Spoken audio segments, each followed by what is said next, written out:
All right. Good morning, good afternoon, everybody. Thank you so much for joining us today. This is our first monthly lecture for the year 2022. We're glad that everybody could join us again, and we're glad to see everybody here. As usual, we have a very short video we'll play at the beginning, and I'll go through a few just pointers for as we engage during the presentation. But I'm glad to see us all here again, and welcome.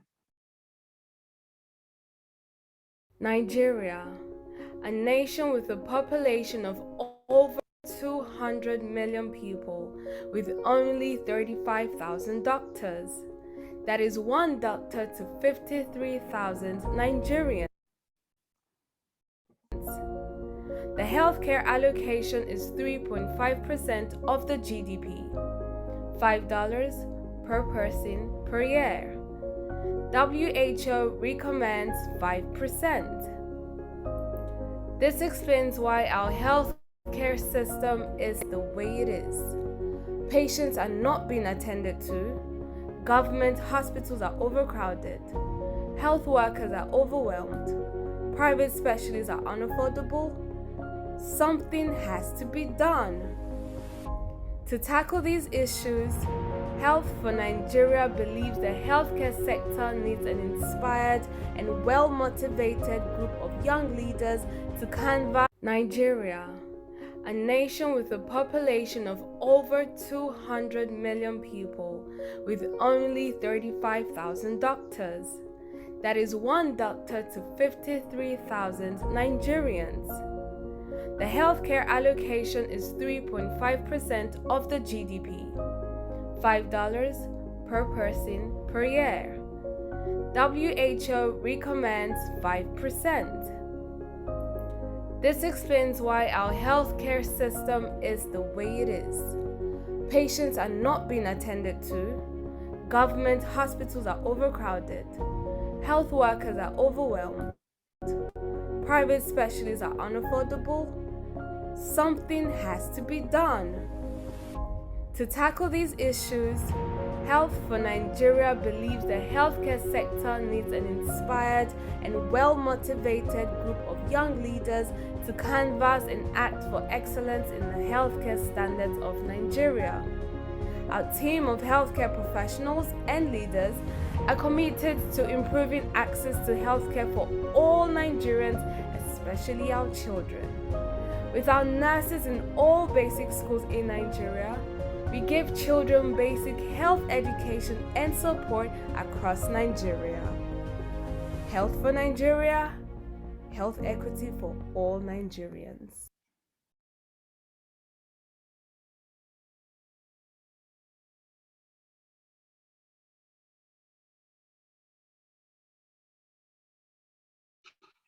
All right, so thank you everybody for taking us to that video and watching that with us. So just a few kind of guidelines as we go through the presentation. Please, let's stay muted just to avoid transmitting any background noise while we're not speaking.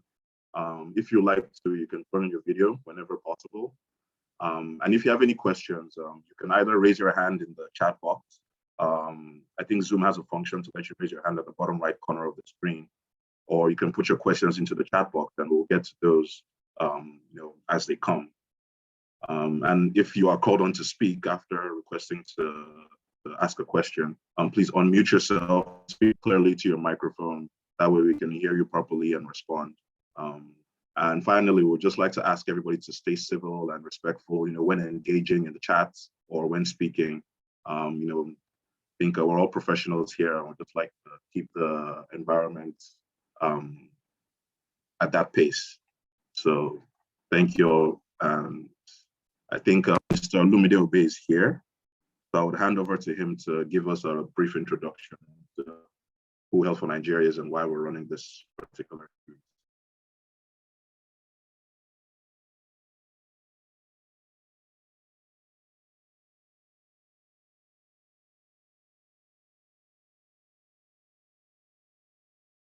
Olumide, I think you're muted if you're speaking. There we go. All right, thank you so much, Mr. Osho. Thank you, everyone. My name is Olumide Obe. So I'm the Leadership and Development Coordinator for HFN Nigeria. So here we are. We thank God for the journey all through the year 2021. All through our lectures, you guys were with us and we all learned a lot from one another. And here we are, this is our first lecture for the year 2022, titled Professional Mentorship, a Pathway to Success. This is it for Nigeria. This journey started in the year 2019, where our founder, Professor Abimbola Akintaye, founded the NGO to cater for the shortfall in the healthcare system of Nigeria. And we had our first project of this NGO titled called Nurses School Project. We started in the year 2020, which it happens in a situation where we put a nurse in secondary schools to cater for the shortfall, at least to reach out to rural areas where people and citizens community people don't have access to quality health care. So we furnish and set up a sick bay, employ a registered nurse, and she takes care of sick people in the school, both staff and students. And so far, we've been able to establish up to 7 sick bays in different schools across about four states all over Nigeria. And we've been able to touch plus or minus 9,000 people, attended to 9,000 people who are sick and who need support in terms of health. Then these nurses also help in the secondary schools in establishing,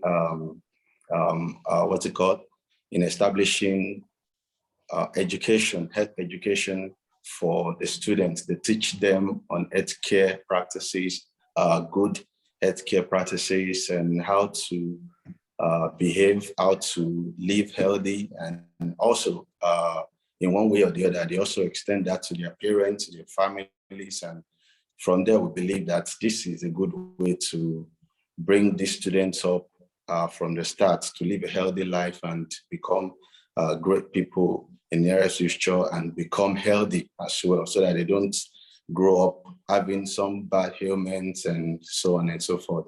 So also this part, which is the lecture series, is also an arm of our project to where professionals are educated. This foster a form of career progress and all for them in their careers and in their different occupations and all. So permit me also once again to introduce our founder, and that's the person of Professor Abimbola Akintaye. He's an associate dean at the University of Maryland, and he's also a serving commissioner at the state of Maryland. That's the commissioner for health. And also my program manager, Mr. Adamovi Osho. He's a public health specialist. He's a graduate of the John Hopkins School of Public Health in the US. So, and then also I have Nurse Falashade as a program coordinator for the Nurses School program. So without wasting time, I would like to give this back to Mr. Osho to talk about the topic of today, and also hand over to founder to introduce our guest lecturer. So we'll go straight into the lecture. Thank you so much. I hope you enjoy a good day. Thanks. Thank you very much, Lumide. We appreciate that. So I'll hand over to Dr. Akintaye, who is our founder and the head of Health for Nigeria, to introduce our guest speaker today, a very dynamic nursing practitioner who is going to be taking us through our topic today. So Dr. Akintaye, thank you, and over to you. So thank you very much, Mr. Shaw, Mr. Olumide, for the introductions, and thank you everyone for joining us this morning. We truly appreciate the opportunity to not only bring you this wonderful lecture, but also for your support, for the support of Health for Nigeria. As Mr. Olumide mentioned earlier, Health for Nigeria was founded in 2019. And the mission, or the mission and the vision of the organization surrounds creating access to healthcare for all Nigerians despite geographic or socioeconomic status. We understand we can't do it alone, so we're doing our little part. Since establishing the organization in 2019, we've started the Nurses School program, which puts registered nurses in public, rural, secondary, or high schools. And the nurses have, really just transformed opportunities for children to learn, and not only children, but also faculty, staff, and the immediate community. So we're really excited to be here once again in 2022. We have really big plans. We launched the first nurses school program, I believe, in November of 2020, and currently we have 7 programs with 3 more in the works. And our goal is to get up to 50 programs, hopefully across Nigeria. So once again, continue to support us however you can. This is meaningful work. So that brings us to today. So this is our 8th presentation of our monthly lecture series. We've had the fantastic opportunity to learn from subject matter experts, and I'm going to introduce our speaker for today, who is very near and dear to me. So this brings me great joy. I'm going to introduce you to Dr. Yvette Lowery. Dr. Lowery is a nurse practitioner with a doctorate in nursing practice from South University. Her DNP project, titled The Misuse of the Annual Pap Smear Alone for Cervical Cancer Screening, was inspired by a women's health clinic she worked in for 3 years with a diverse and underserved population in Jacksonville, Florida. She's originally from San Diego, California, but she's been a resident of Jacksonville, Florida since 2008. So Dr. Lowery, at some point, you'll probably come talk to us about annual Pap smears, just FYI. Okay. She's worked in emergency medicine as a nurse practitioner for the last 6 years part-time, and has previous experience in family medicine and women's health. Currently, she works in Gainesville, Florida as an emergency room nurse practitioner, and in academia as a full-time assistant professor and adjunct faculty member for several universities. Dr. Lowery, as you will notice today, is a dynamic healthcare professional serving as a committee member for the State of Florida Coalition for National Council of Negro Women, working with the Programs Committee since November 2020 and on the COVID-19 CDC Grant Task Force Committee. She's been the Health Committee Chair and the 3rd Vice President for the Jacksonville section of NCNW. What Dr. Lowery probably doesn't tell people is that she and I are co-chairs for the Doctors of Nursing Practice of Color Research Committee, which is a nonprofit organization that advocates and supports minority clinical doctoral students and practitioners. Dr. Lowery is also the owner and operator of Specialty Certifications by Yvette, a nursing education company specializing in certification preparation for nurses who work in specialty areas. She has experience in curriculum development and also program development. She has 8 years of teaching nursing at all levels. She also serves as a preceptor to students who wish to become nurse practitioners. Well, she's going to talk to us today about mentorship, the roles of mentors and mentees, and how to foster the relationship between mentors and mentees to help mentees get the most out of their experience. So please join me in welcoming Dr. Lowery. Thank you so much for the introduction. I'm very happy to be here and honored that I was asked to speak today. So I'm going to go ahead and share my slides.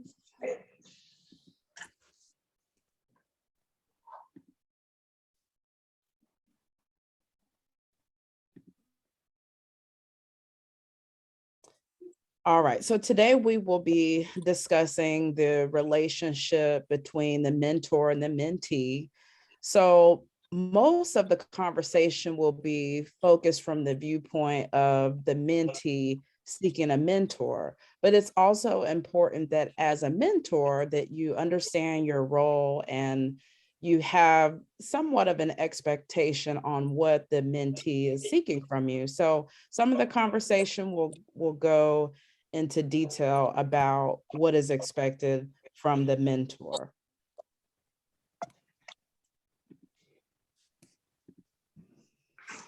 Our objectives for today: participants will learn about the following: expressing one's vision and setting goals, identifying a suitable mentor, the mentor and mentee relationship, accountability, along with making the most out of your mentorship relationship. So just some definitions so that we're aware of truly what we're going to be diving into today. A mentor is someone who teaches, who gives help and advice to less experienced and often a younger person. However, in my most recent conversations this week, it is, the mentor actually can be someone of the same age, or it may even be someone that is younger than you. So it isn't a strict criteria on who that mentor would be when it comes to age or specifically what they look like. A mentor is someone that is willing to coach someone in need or someone aspiring to be either the same as a mentor or just in a similar space when it comes to career goals or even financial aspirations. So a mentor can be in multiple capacities. Some have more than one mentor. So that's also something to think about as well. I think the initial thought of, oh, I have a mentor, oh, I would like a mentor, people may assume that that means they can only have one person involved to help inspire them.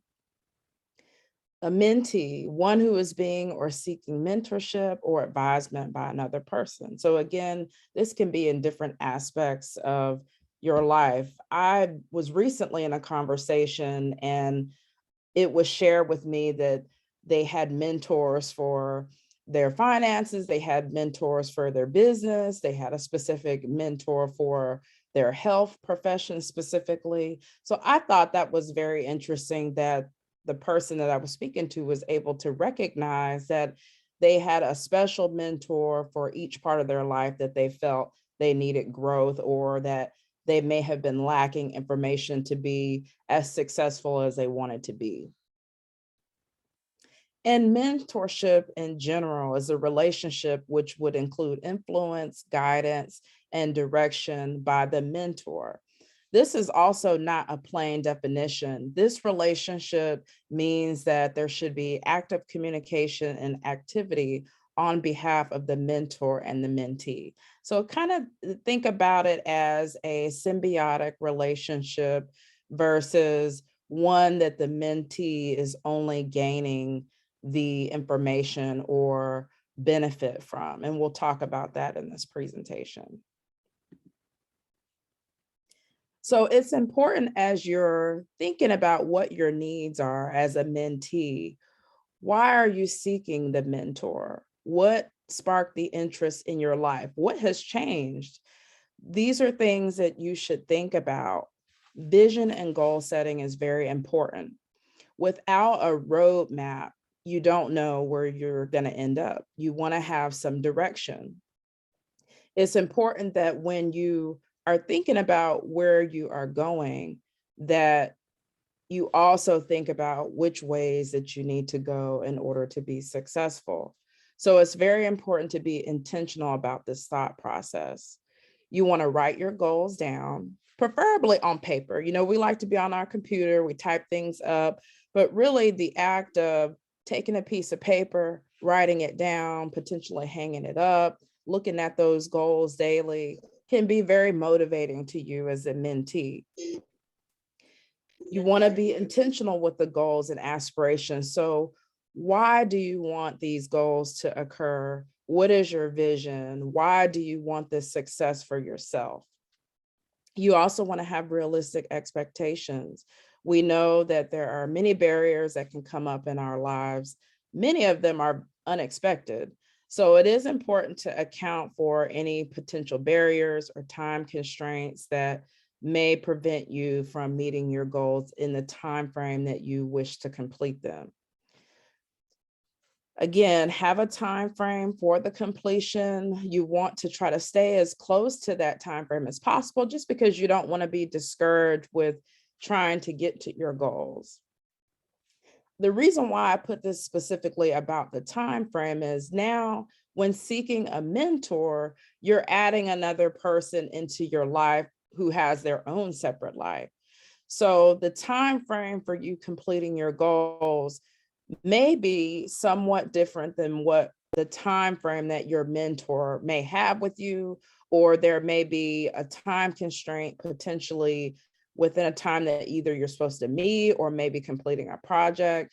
So it is important to have a time frame in mind, but also important to be flexible when you have plans, because when the plans are with you and another person or a team of people, we do have to keep in mind that we are all busy. We all have things that come up unexpectedly, and our intentions may be good. And we may want to stick to those timeframes, but it's not always 100% possible.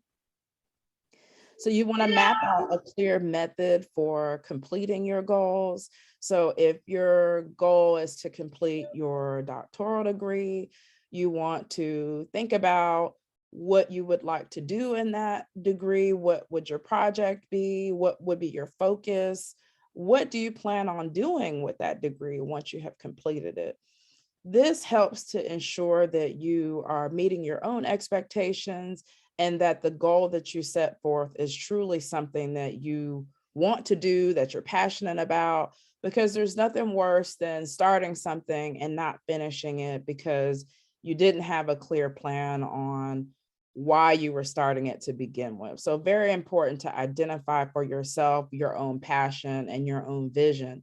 This is important to do prior to seeking a mentor, because you want to be able to communicate your goals and visions prior to seeking the right person who can help you meet those goals. And you do want to recognize your strengths and weaknesses. We all have them, and we all have things that we can work on. In recognizing your strengths, this is going to be important for your mentee and mentor relationship. As the mentee, always remember that you have strength to bring to the relationship.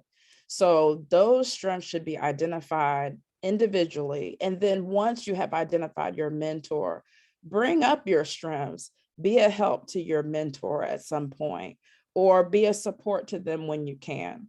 For example, Dr. Akintade is one of my mentors, and he asked me to speak today. I had no idea what it was about initially, and I was happy to help him, and just, always thankful for just the knowledge and being around that support. And so it ended up being something that he knew that I was very passionate about. I love to mentor people, but I also like for others to be mentors, because I feel that there are several people who need a mentor. And even as a mentor, you need a mentor, so we're always trying to improve our craft and seek further information, but we also as a mentee can bring additional strength to the relationship or just be a help to our mentor.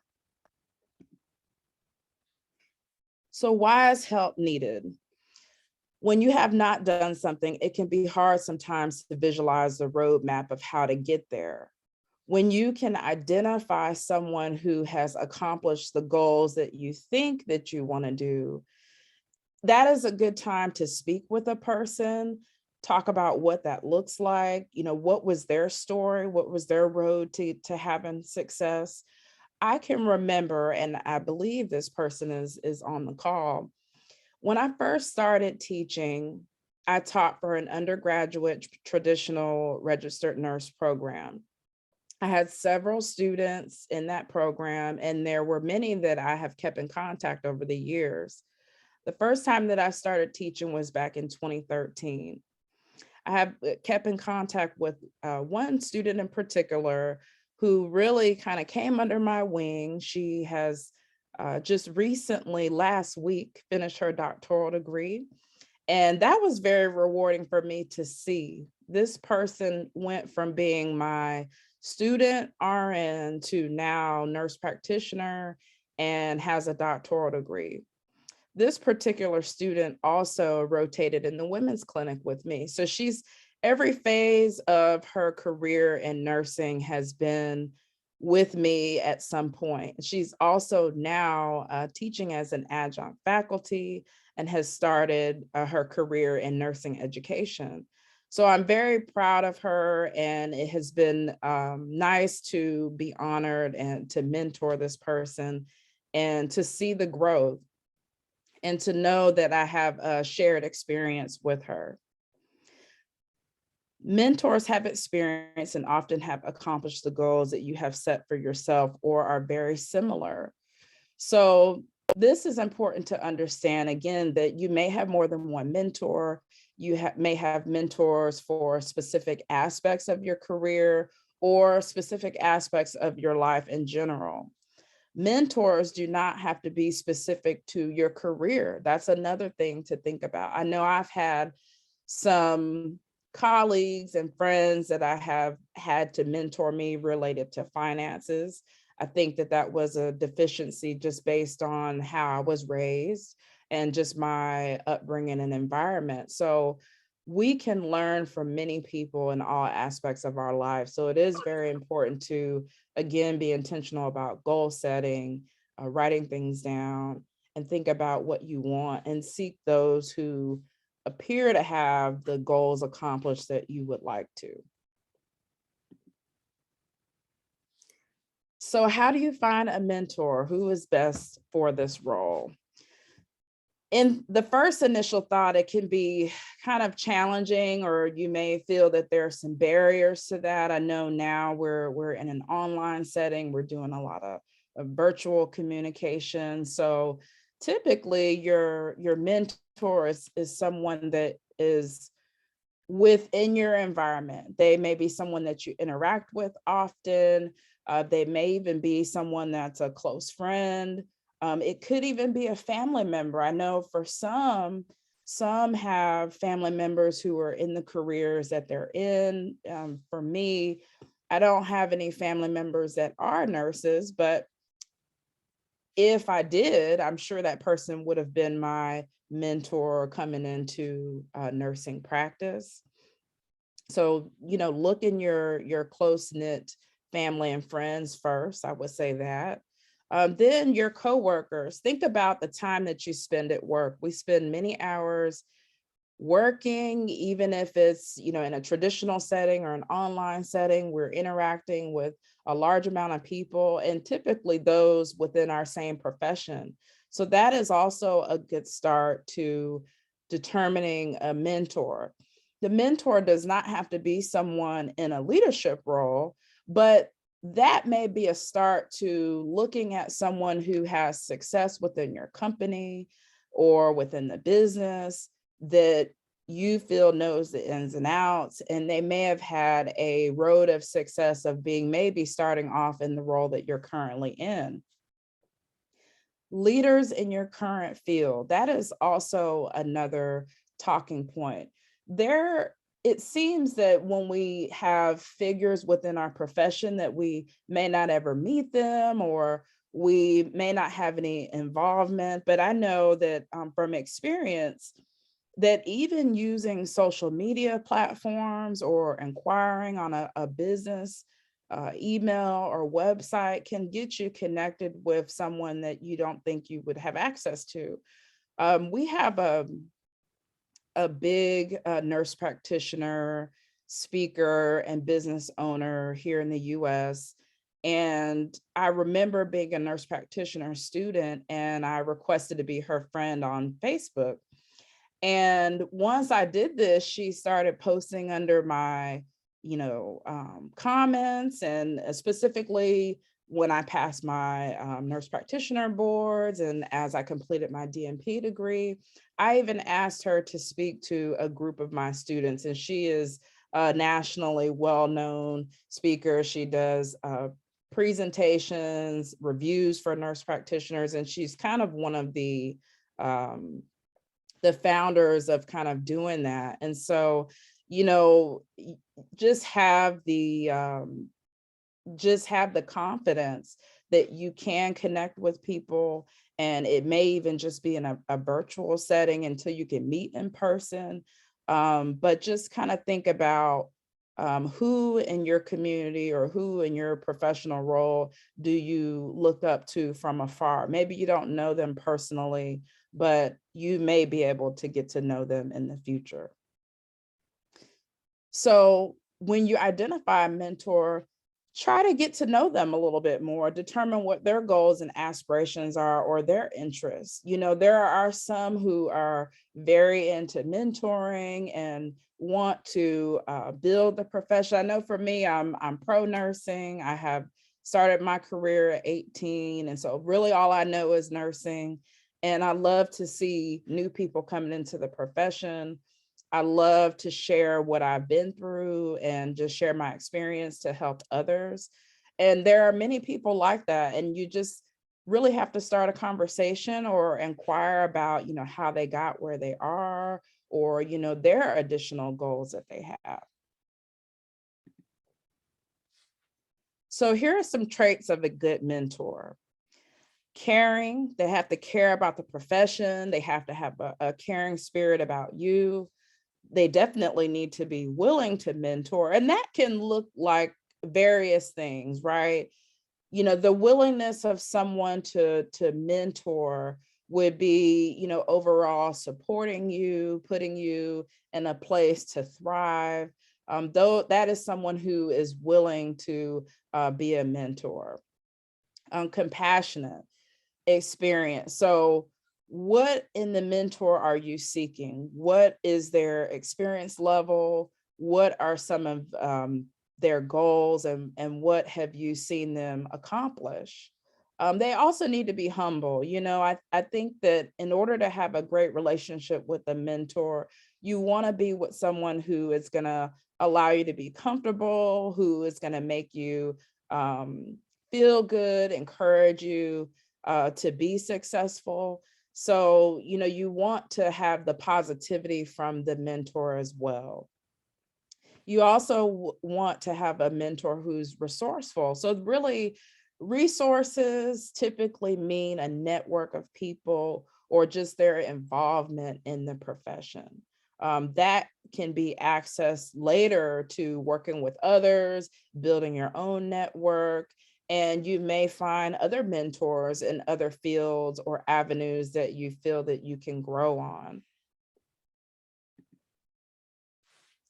So just ways to, how do you build the relationship? How do you approach the person? I think really just the inquiring mind. You want to seek ways to communicate with the partner. I think that when you're involving yourself in projects, when you are open to new ideas, I think that there is a natural communication and a growth that occurs with that. So I think that as you're seeking a mentor, it is important for you to have the willingness to work and have that willingness to be a little uncomfortable if you're thrown into a new project or you're asked to help with something. Keep in mind that the mentor is someone who will be supporting you, but also as the mentee, you want to have an open mind and a willingness to learn the things that you may not be comfortable with at first. The relationship is something that you want to encourage each other in. As the mentee, there's always ways for you to be encouraged by the mentor to step into realms that you're not used to, or maybe push you into continuing to strive for those goals, even when barriers come up. But the mentor also has goals. The mentor also has things in place that they would like to accomplish. So as the mentee, it's nice to hear, you've done this, you've helped me. In my eyes, you seem to have it together, just words of encouragement. I think that that is important for all relationships. And what I mean by the relationship shouldn't be one-sided, like I said earlier, we all have strengths, whether you're on the mentee side of the relationship or the mentor side. So think about what are the things that you love to do? What are you passionate about? Maybe you're strong with technology, maybe you're good with social media, or just maybe you're good at being organized, you know? So as you build your relationship, you will determine how you can help as a mentee and be an active part of the relationship. And as always, be authentic, be willing to just help, be willing to build your relationship, and just think about your overall growth and what your plans are with the relationship. I think most mentorships are relationships that are long lasting. They're my experience with previous students, I guess, really as an educator, mentoring comes very naturally, but I have had several students that have kind of tagged along with me since the beginning of me teaching. So, I have now almost a decade of teaching, and I have students that I've continued to help mentor. They kind of know I have this open door policy. They'll send me emails, or I've even had students to send me contracts for employment. Hey, can you look at this? I'm a little worried about how this looks. Can you explain this to me? And that relationship is not always one that it's engaging on a weekly basis or even a monthly basis. Sometimes you may not hear from someone for a couple months just because life gets in the way. But it is important as a mentee to try to keep an open conversation with the mentor. You kind of want to have a presence just so that you are received well in the event that you later need something, or you need help, or you're calling on them, for, what their strengths are. So just keep that in mind, that everybody likes to kind of be engaged within their relationship. They don't want to feel like, oh, this person only calls me when they need something, or, oh, I only hear from this person once a year, So even if it's just a quick phone call, a text message, or an email saying, hey, you're on my mind, or, is there anything I can do? Do you need anything? Those are, things that are very encouraging for the mentor. Most of the time we'll say, no, I'm good. How are you doing? Do you need anything? That's usually kind of the dialogue that I have with my mentees.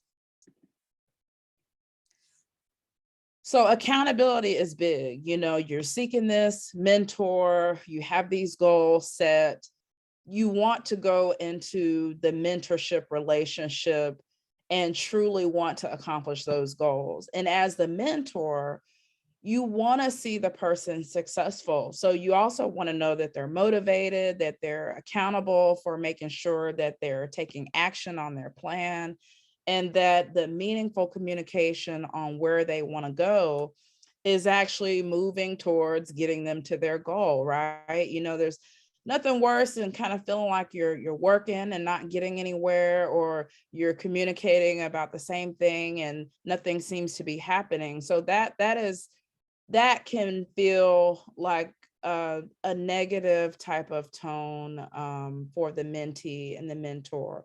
We want to always be moving forward, whether the accomplishments are big or small. It's important to celebrate each other. And when you do recognize barriers, okay, now we have a new problem. How do we get around this? How can we restructure the planning? Is there a different time frame that we need to select? Or do we just need to put something on hold and work on the next thing that may be a little bit easier to reach? I'm always a believer of reaching for that low-hanging fruit, the things that really will continue to encourage us.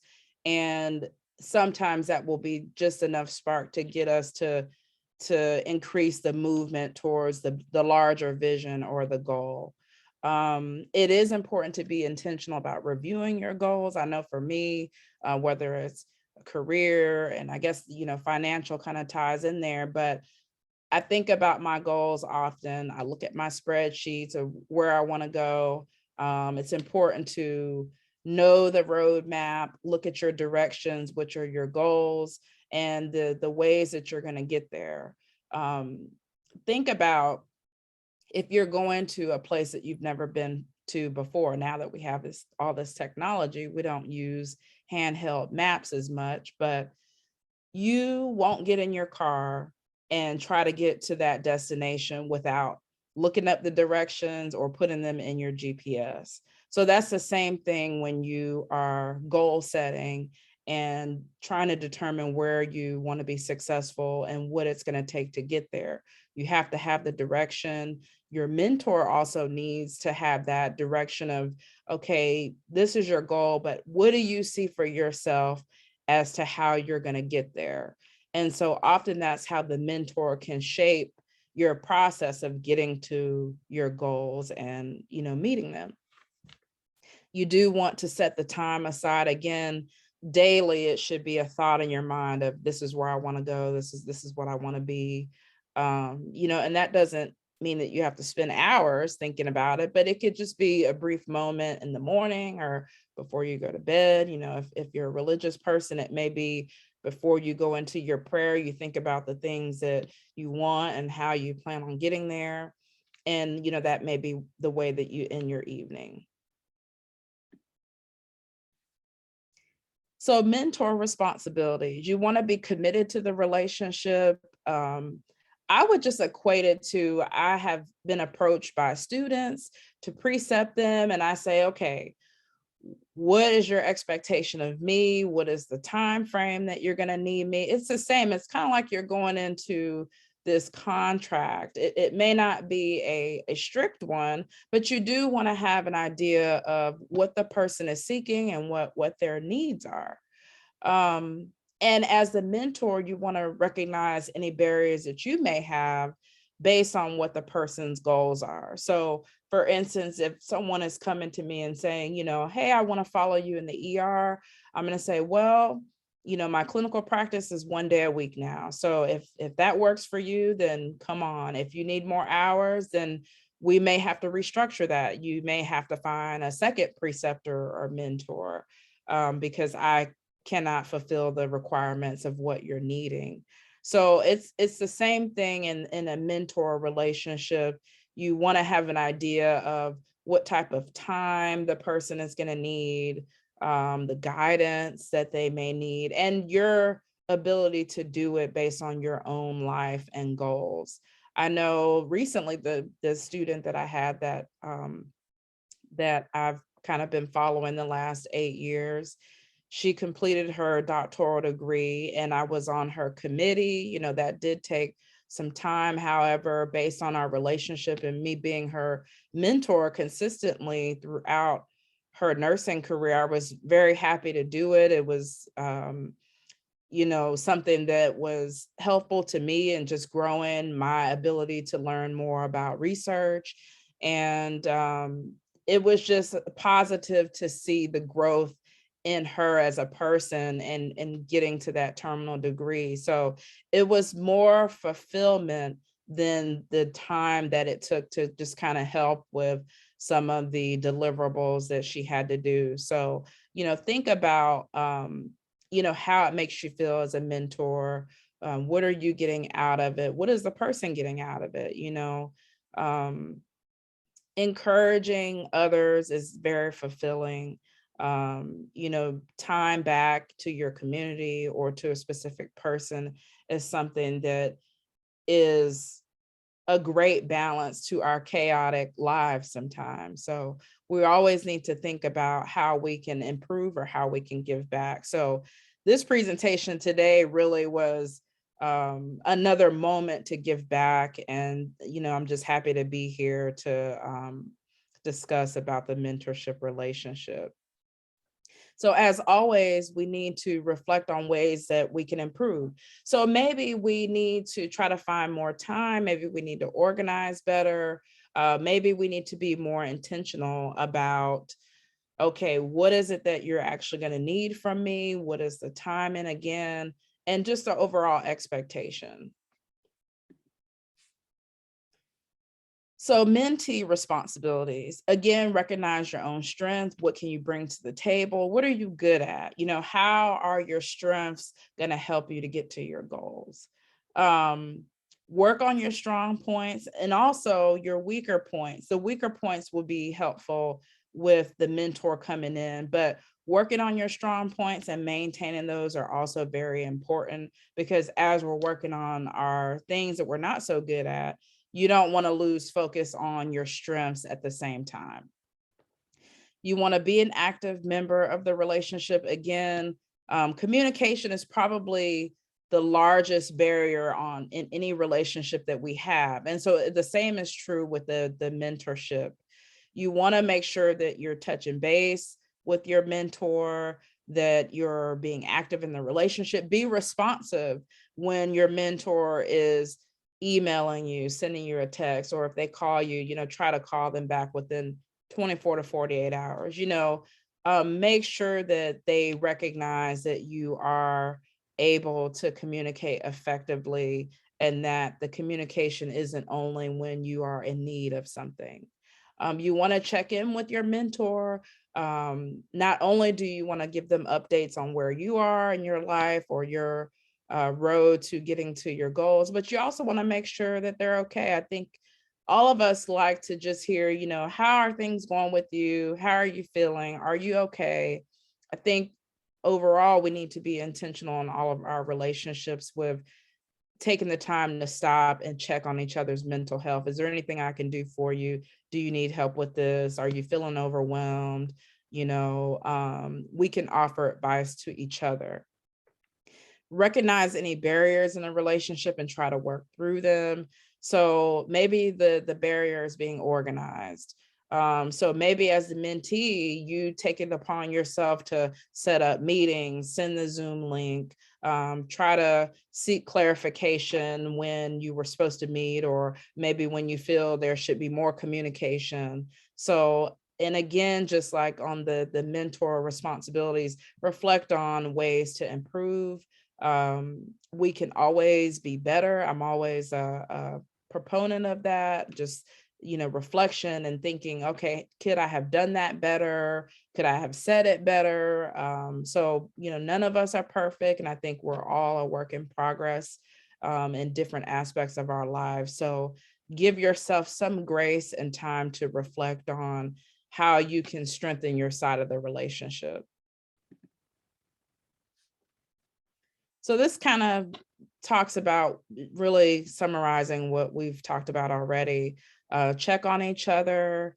Try not to be distant whenever you're working on projects. Try to keep in contact and keep the fields of communication open. It is also important to respect each other's time. We all are very busy. We have careers, we have family time. Some of us have children and spouses. So that also is just something to think about. Give your mentee or mentor just the opportunity to respond back to you. Maybe something has happened to delay the communication, or delay maybe a deliverable or something that was due. So that's very important. So it's simple to email, text, or call someone. So think about those avenues for communication. If you're not able to meet with them, we also have these additional platforms that you can meet on just to touch base. And sometimes it could just be a, hey, how you doing? Good to see your face. Just want to check in. So check in, intentionally when you don't need something. And that's for the mentor and the mentee. It's just important that, as you're in this mentorship, often there's a friendship that's built in there. So it's almost like the relationships are separate.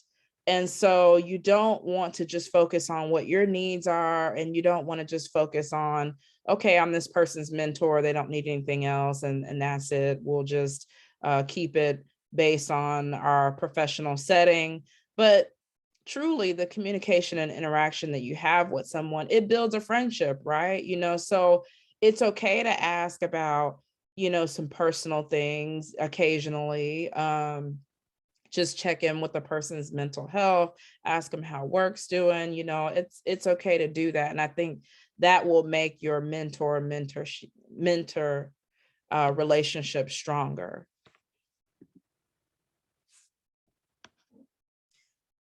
So finding a mentor, you want to increase your network of people. If there's not anyone in your workplace that you can identify with, or there's not a family or friend that may be able to mentor you in the way that you're seeking.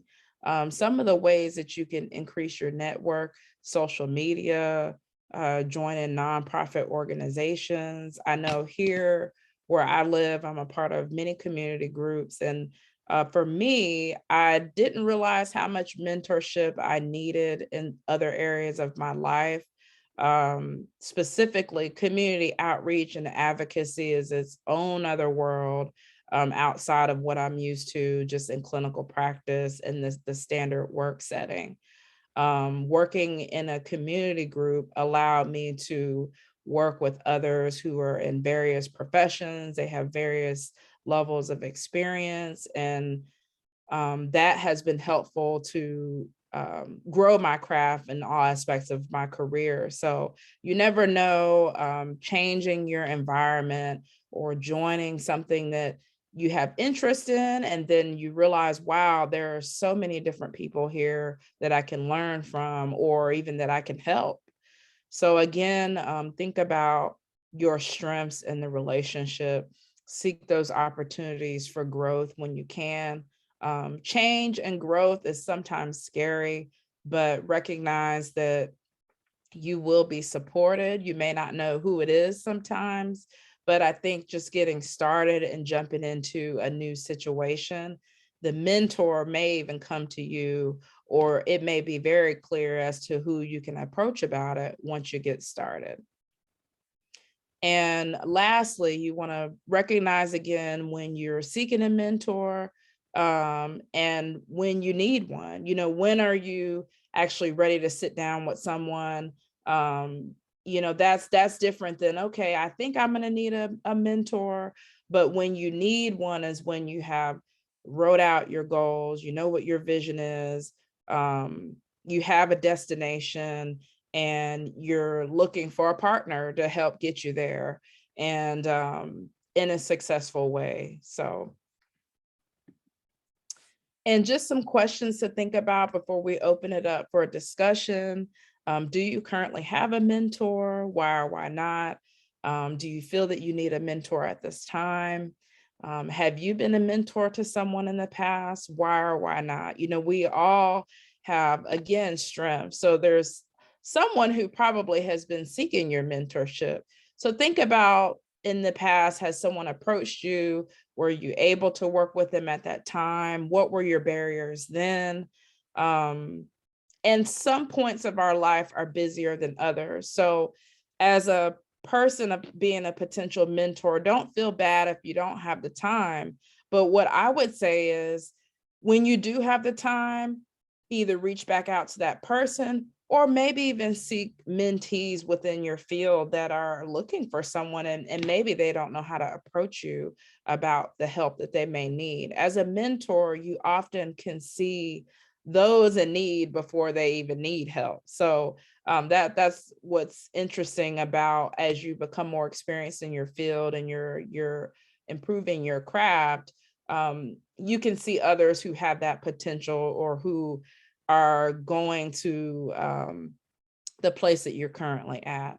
And then think about, if you are a mentee, have you been active in your relationship? Is there anything that you can do to improve what you've done and improve the relationship? Could you reach out more or communicate better? Those are just things that I wanted to leave you with, and just make sure that you're thinking about whether you're the mentor or the mentee. So thank you so much for your time, you guys. And I really appreciate you coming on and allowing me to speak today. I'm very passionate about being a mentor, and I hope that if you're not a mentor, that you will think about being one. And those who are currently mentees, please think about, once you get to your goals, become a mentor. There's always someone in need. Thank you. Thank you very much, Dr. Lowery. I see some people are clapping in the chat as well. So really well received presentation. Thank you so much. I think we'd like to open it up if anybody has any questions at this point. You can either type them in the chat or you can ask to unmute and raise your hand and we would call on you. So thank you, Mr. Oshora, and fantastic presentation, Dr. Lowery. I received a couple of private questions. So the first question is, you've done a fantastic job helping us understand why mentorship is important and also the role of the mentor and mentee. But one of the most important and also maybe challenging aspects of mentorship is how to approach a mentor, especially if it's someone you don't already have a relationship or connection with. So for individuals who are interested in connecting with a mentor, how would you recommend an individual approaching a mentor to ask for mentorship? So what I would say is be aggressive, but not pushy. But I think make it known what you want from someone. Be aggressive about getting to your goals. And I think that when you are approaching a mentor, that is going to be a like-minded person. So they're going to take it as, wow, this person is really dedicated. They're motivated. They really want to have a place. And I think your mentor is going to receive that and they're going to see, wow, you know, I can't help this person. They really are willing to work and they have that goal setting attitude. I think so. Your disposition on what you want and your dedication to that, your mentor will easily come to you. It's hard to turn down somebody who's very motivated. True. True, that's excellent feedback. The second question, and this is a follow-up question. So if you've identified a mentor, and you could probably answer this question both ways for either a mentor or also a mentee. After the mentor-mentee relationship has been established, if there seems to be sort of a lack of commitment or sort of lack of follow through on the part of either the mentor or the mentee, like how does one handle that? Say for example, the mentor stops responding to a mentee's communication or vice versa. Like how would you recommend a mentor approach the mentee in that situation, and then also vice versa? I think always trying to be encouraging and think about life gets in the way, right? You know, give people the benefit of the doubt. I don't think that, you know, when you're going into this relationship, it's not often intentional if there's a lack of communication. So I would just approach it in, you know, either sending an email, call, text, and just say, hey, you know, we haven't spoken in a while. Is there anything that I can do? Or, you know, I sent you a few emails. It's not like you to not respond back. I know you're probably busy. So, you know, whenever you can respond back, I would appreciate it. You know, always it's all about the wording. And I think thanking someone for their time, being encouraging, and also including in the communication, are you okay? Is there anything that I can do? You know, do I need to give you some time because you're busy or you have other projects? I know I'm just really big on following up with people. And sometimes I just put reminders on my calendar, or I'll set reminders in my email to email someone, or just using us as an example, Dr. Akintade, whenever we're communicating, because I know you're very busy. So if we decide on a meeting time, I'm gonna say, okay, what I can do is I can send the Zoom link, and what I can do is I can remind us that we're supposed to meet, you know. So it's not necessarily that the mentor or the mentee doesn't want to be there, but sometimes we have to just say, okay, I can take this part on and, you know, just be a strength for the relationship. So again, just identify, I'm usually very organized. You know, I'm good at kind of following through and completing projects, whether I'm on the mentor side or the mentee side. So I've had, just using my doctoral student, for instance, I've said, hey, send me your paper so that I can look at it. I'll have it back to you in a couple of days. And sometimes it's me saying, hey, I need this from you so that I can help you. Otherwise, I'm going to be too busy next week. So I'm usually just very intentional about communicating with people and letting them know when I'm overwhelmed, or if it's too much for me, I will say that. And I think, again, open communication is the best thing to do. And if there is a problem and maybe the mentor says, I'm not really feeling so great about this, or I'm not really sure where I fit in. I think just having a conversation, maybe the mentor or the mentee doesn't know how you're feeling. So that, again, is important to just say, hey, I'm feeling like you don't really have much time to help me. What are your thoughts on this? I don't want to overwhelm you. How can I back off or communicate with you differently so that you do have the time or you don't feel overwhelmed by my inquiries? Wonderful. That was very helpful. And last question for me for now. What is sort of an expectation in terms of how long a mentor-mentee relationship should last? Should it have a time period? Should it be 6 months, a year? Should it be forever? I honestly think it's more like forever in many instances. I know I've had and then maybe just because I'm an educator, I have students that the ones that stay in contact with me, I know they're forever. They will, hey, I'm just thinking about you. I haven't talked to you, or again, sending contracts, or if they have a patient problem, or maybe a problem with a provider that they're working with, or a supervising physician. How do I handle this, or what do I do? So some of them are kind of like lifelong. Some of them are a temporary circumstance, especially if it's in a workplace.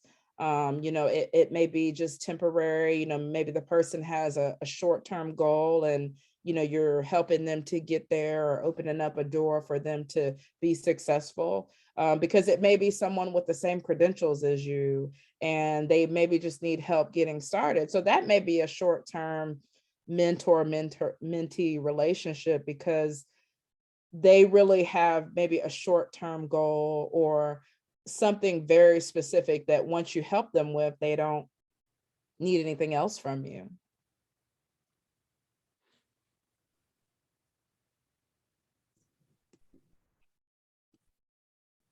All right, thank you so much.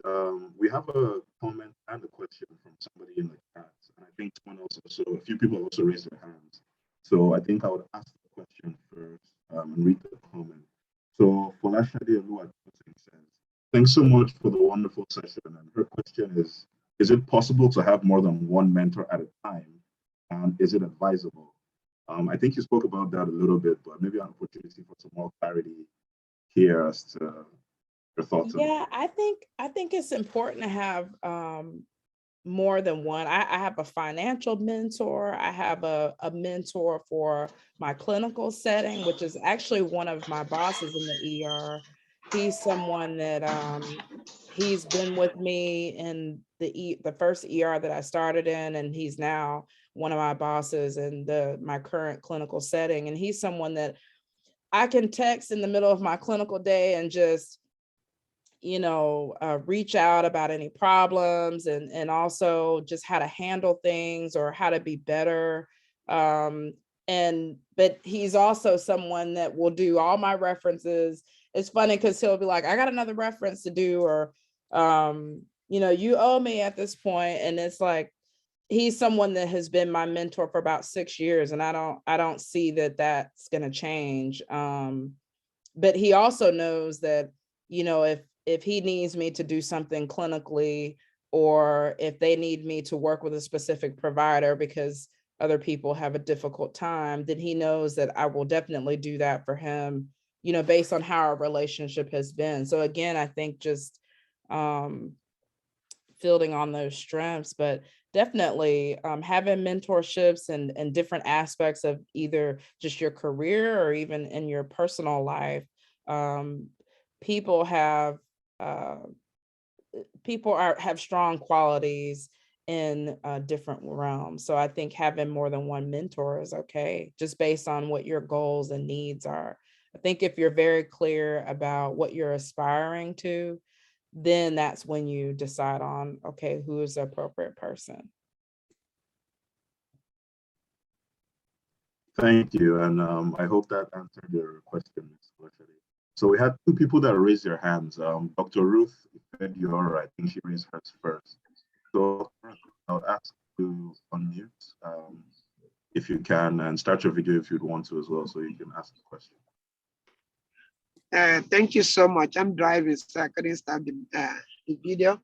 So thank you for such a wonderful presentation. My question is, can you as a mentor approach someone and say, I want to mentor you? How can you approach an individual and say, I want to mentor you? Maybe you think your strengths in an area and you see someone that can benefit from that. And you actually approach them and say, I'd like to mentor you. I could, I think it's just encouraging someone. And sometimes I will say this, sometimes when you approach someone and say, hey, I think you will be really good at this, I see a lot of potential in you, initially they may not be on board, but when you really see it in them, you may have to push them a little bit, and you may have to kind of keep feeding that seed and pouring water on it until eventually it kind of sprouts. You know, some people in their mind are not ready to be mentored. So, you know, if you're really passionate and you see it in the person, you know, think about that too. If they decline politely and they don't think that it's for them, you know, bring the conversation up later. And when you do, their thought process may change, or what's going on in their life may be different. So I know I have approached people about teaching. Hey, you would be a great teacher. We need more faculty, especially faculty of color. I'm really big on that. It just like the events of 2020 and beyond really kind of just push my mind frame to that. So I'm always approaching people like, you should teach, you should do this.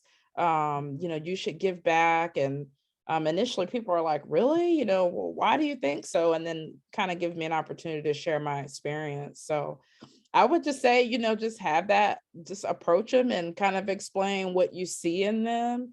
And most times people are very intrigued by others seeing that potential in them. So, Dr. Lowery, I'll actually like to add to that also. I think sometimes we develop professional relationships that end up transitioning into a mentor-mentee relationship. And I'll use myself as an example. I've been on the faculty at University of Maryland now for over 10 years. And I remember some of the challenges I experienced as a new faculty member. So now, you know, when I work with new faculty members, I just reach out to them, you know, up front and say, hey, you know, there are a few strategies I can show you, or, you know, that may help you as you come on board.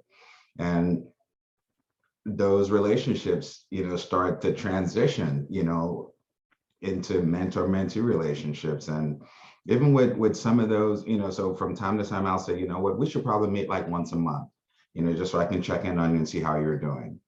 And then they refer to me as a mentor, but that was never my original intent. I just saw myself as a resource person, you know, so sometimes that, you know, sort of not putting that title on it, like, you know what, let's be mentor-mentee, you know, just being a resource person, it sort of takes on a natural sort of flow on its own. And it sort of doesn't put that pressure or expectation, you know, on the mentee, especially if they're new and overwhelmed. So you just happen to be a resource person, and, you know, that sort of transitions.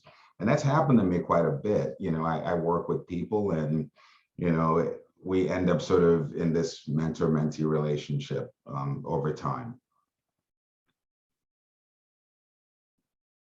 I agree with that. Most of the time, it's just a very natural forming relationship. And, you know, as you help others, and you have the willingness to see the potential and help people, you do kind of take on this natural relationship and being someone's mentor. Yeah, so thank you very much, Dr. Kennedy and Dr. Lowery as well. Dr. Lupeju, who's one of our advisory board members, also has his hand up. So thank you, sir, for joining us, and please, you may unmute speak. Yeah, good morning. Thanks, Dr. Lowery, for a great lecture, which is very close to me, this lecture that you've given. As Mr. Osho just said, my name is Dr. Lupeju. I'm an OBGYN. Pardon my hoarseness, I just woke up. I slept late. I woke up for this lecture because I will not miss it because I'm a mentor. I'm on the board of advisory committee for HFN, just like Mr. Osho just said. I'm a preceptor in women's health, okay? I'm an OBGYN, and I've been doing this since 1992, okay? When I tell the students that my daughter, who was born in 1992, is 29 years now, and that's how long I've been precepting. They look at me and say, "Are you sure?" I say, "Yeah, that's how long I've been doing it." And they kind of seem marveled. From being a preceptor, I've added the role of mentorship to it, which was not written in the curriculum that the students bring to me. They bring the curriculum from the School for Women's Health, and it's not written there that I'll be a mentor as well. But that has been something that just happens. You can't really escape from being a mentor at the same time as being a preceptor in women's health. So when I start talking to these students off tangent, I become like a pastor, like a father, like a brother. They start looking at me and say, "Well, I'm not here for that. I'm here for you to teach me women's health." I said, "No, not in my neighborhood, not in my office. We have an open door policy just like you, Dr. Lowery." Yesterday, 3 students finished, 2 from Walden and 1 from South University. And believe it or not, they gave me a present, in a box, and one is a cup. That this is a coffee cup for you in the morning, and then a little glass for after hours, for like a little wine glass, So, and they have a little card where the 3 of them wrote some things, "Thank you so much. We appreciate you. We did this, we did that." So it's a two-way street. I gain so much from the students as much as they gain from me. They continue to stimulate me, to stimulate my brain, which keeps me going. We started with LPN students in 1992, and then from there now we have mostly MP students doing their masters from Walden, from South, from Cincinnati, from GW. So we do everything. So it's a two-way street. Yeah, it's not a forced thing, okay?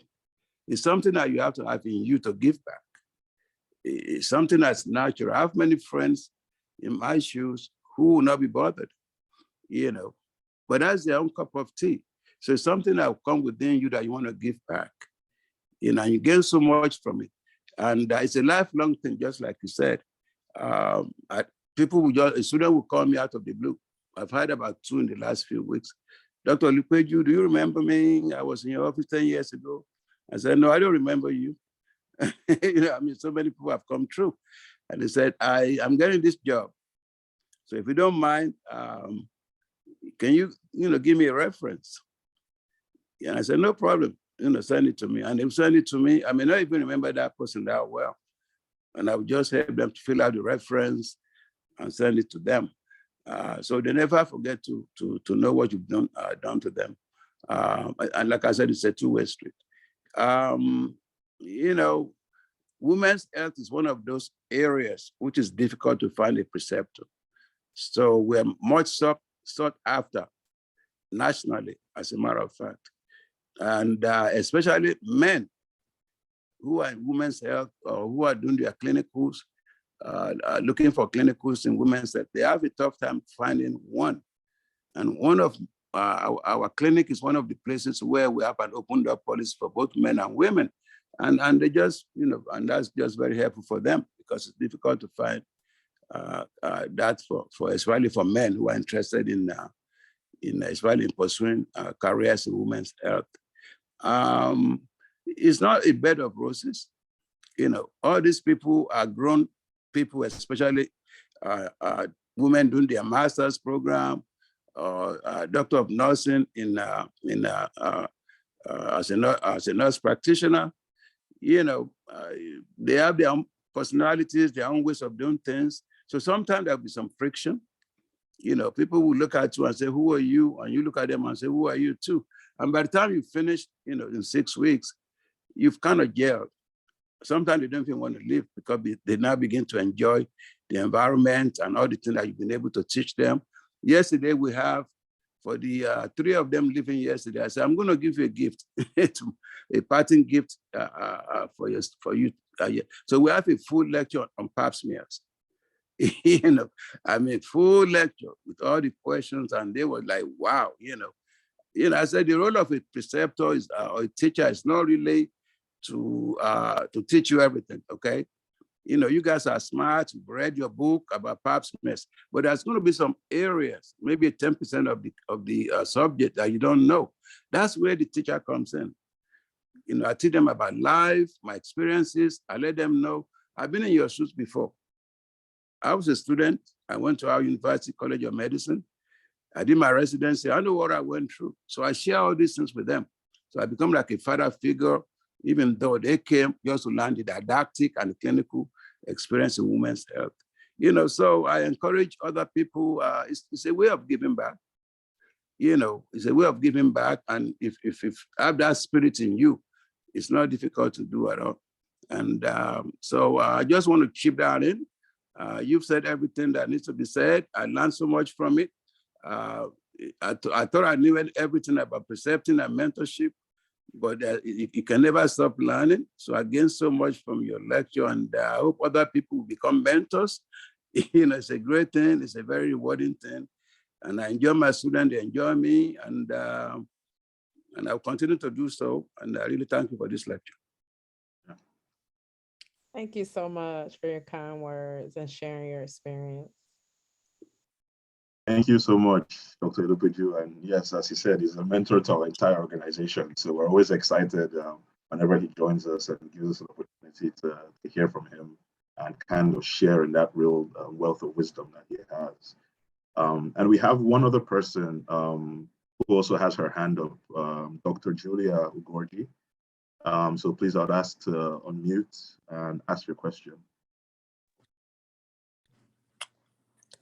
Good morning, everyone.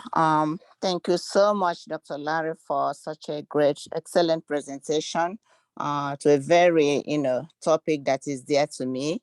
And thank you so much, Dr. Bean, for all you do to our community. Mentorship and preceptorship. I've written a lot of, articles on mentorship, and I did a program with Imo State University on preceptorship.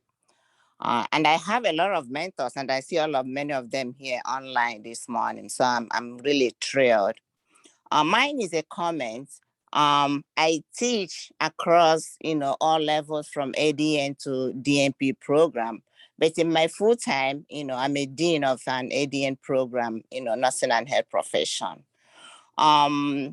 But last year, as the pandemic continued to evolve, we noticed a whole lot of attrition in my semester 3 students, the first year students. So we started to pilot a mentorship program. This semester is the second time. And we received a whole lot of feedback from last semester, the very first cohort. So the mentoring was between our semester 3 students, those just coming in, and semester 5, those graduating. So I'm sharing this because you highlighted so well what the mentee brings to the relationship. Because sometimes some people do not realize that it's a two-way traffic. The mentor brings something and the mentee also need to bring something so that the relationship will be very cordial. So some of the feedback I received from the first pilot was overall it was, they were really good feedback, but some of the mentees didn't know that they had something to bring to the table. So I am so happy that you highlighted it very well in terms of responsibility and accountability. It's a relationship, and both the mentee and the mentor both have something to bring to the table to make the relationship very, very cordial. Again, thank you so much. Getting up this morning from where we are, I know the time is different in our home country, Nigeria. So I appreciate the relationship. I appreciate the presentation. And thank you so much. Thank you. Thank you.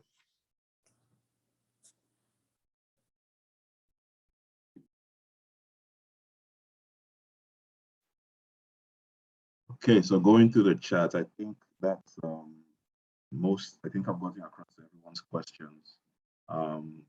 So I don't know if you have usually we would ask our presenters to give like a final charge or something that they would like us to take away from lecture that we can apply starting from today.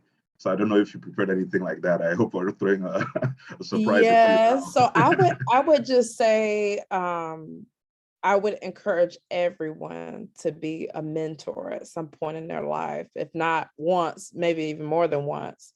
And just always recognize that communication is key, whether you're the mentee or the mentor. And if the communication doesn't seem to be clear, check on each other and make sure that the person doesn't need help on either side, because most things that happen are not intentional, and we just have very busy lives and things get in the way. So don't take it personal. Don't take it as negativity, and just have the open communication and speaking within your relationship. Thank you so much. Thank you once again for taking the time. We really do appreciate this. And as everyone said, this is something that is really needed just as you progress in your career and when you get to that point to try and bring other people up as well. So we hope that we can always call on you again if we need to follow up on this. And I'd like to ask, would you like to share maybe your email or phone number if anybody would like to reach out? Yeah, I'd be happy to. I put it in the chat. All right, thank you very much. And so Dr. Lowery, as you do that, once again, I would like to sincerely appreciate you. This was really last minute, I know, but thank you once again for agreeing to do this. And in our mentor-mentee collaborator relationship, I know that means I owe you. So. No, you don't. But, just I didn't get the opportunity just to acknowledge some of the individuals that joined us today. So Professor Fatosi, the Vice Chancellor for University of Medical Sciences, thank you very much for taking the time. He's been a fantastic collaborator for Health for Nigeria. Dr. Alateju for Food and Care for All, Mutia Dekpaya Macaulay for Reliance. I see a lot of individuals, just like Dr. Ugorji said earlier, who have been mentors, who have, really given up themselves to others, like Dr. Jolade, Professor Erioye, Dr. Ogunjimi, Dr. Yvette, who spoke earlier, and also our board member, Dr. Lupeju, but most importantly, I want to thank everyone who took the time this morning, who feel they can either benefit directly from this, either as a mentor or as a mentee, or just someone who just wants to improve themselves, in their professional relationships. I think we can all be better. I mentor, a lot of individuals, and I also seek mentorship from a lot of individuals. And, that's really how we build or chart a path to success. So for everyone who joined us today, thank you very much. Federal Government College Udoani Alumni Association, my alumni members, they always show up. So thank you so much. And once again, Dr. Lowery, Thank you very much for doing this. So we appreciate everyone. We'll have this recorded and we'll have the recording available on our YouTube channel. I typically send it out to everyone also. So if you want to refer back to Dr. Lowery's nuggets on mentorship and the mentor-mentee relationship. So thank you so much, everyone, and have a fantastic rest of your day.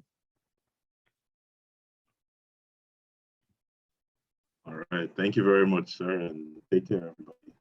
Dr. Lowery, I feel like you're going to get some emails. Okay. God is a given, she will. Yes, absolutely, absolutely.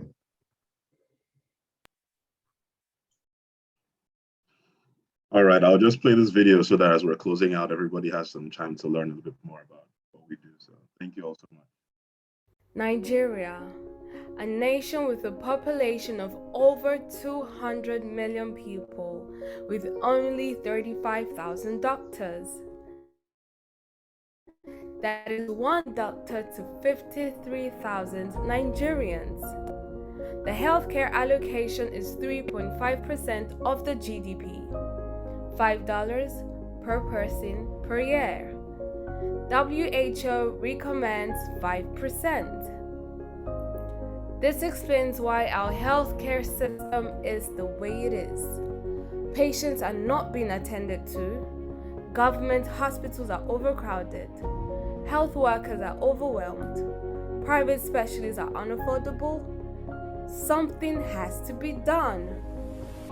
To tackle these issues, Health for Nigeria believes the healthcare sector needs an inspired and well-motivated group of young leaders to canvass and act for excellence in the healthcare standards of Nigeria, a nation with a population of over 200 million people, with only 35,000 doctors. That is one doctor.